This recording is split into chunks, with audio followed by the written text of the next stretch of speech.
Update po tayo ngayon guys, tungkol po ito sa katawan po ni Joros, kung saan po siya nalunod, no? Meron pong manggagamot na pumunta po doon at hinukay na po yung katawan. Kaya magtatanong po tayo dito guys kung totoo po ba ito. Magandang hapon po kaibigan. Kaibigan,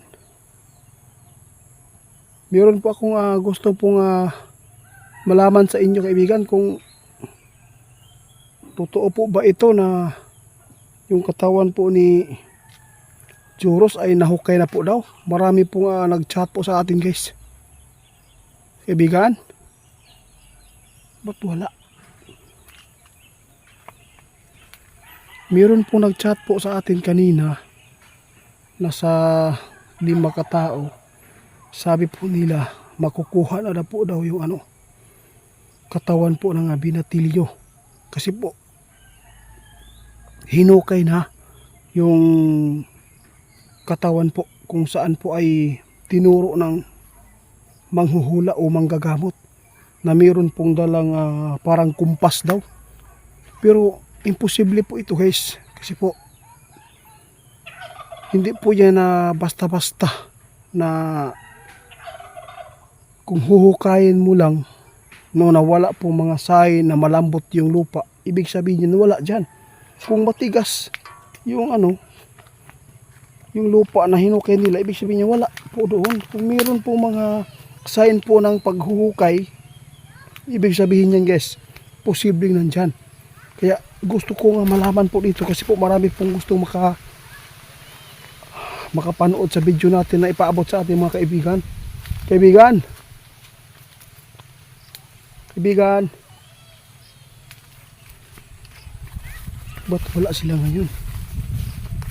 Maghintay lang po tayo guys para malaman po ninyo kung totoo po ba yung mga chat po ng mga kaibigan po natin sa social media na si Joros daw ay matutunto na daw sa pamamagitan po ng manghula, na mayroon po mga kasama na inumpisa na po daw yung paghukay para po ay makuha na yung katawan.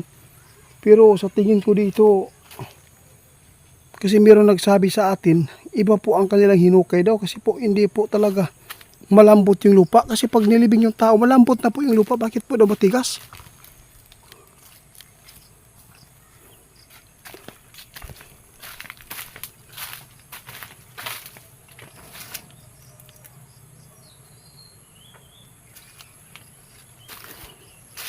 Kaibigan,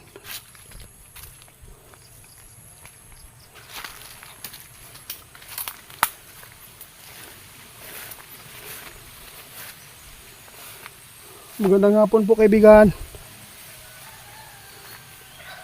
Wala dito. Balikan natin mamaya guys. Wala pong nagpaparamdam dito. Sana po guys, no, matulungan na po yung magulang nito ni Joros na makita na po yung bangkay. Kasi po, bakit po daw hinukay na? Kasi ibig sabihin yan, nakita na nila.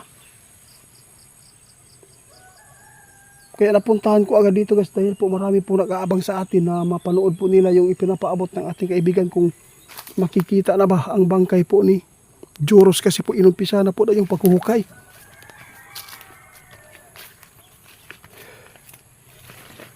Wala tayong nakuhang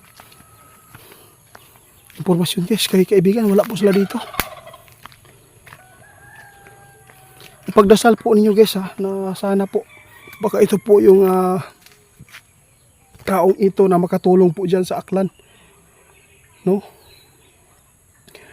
Meron lang po akong ipapaabot marami pa pong mga nagpapaabot nito. Yung iba na mga sikat na nagpapaabot ngayon, nakuha natin po doon ang kanilang side, no?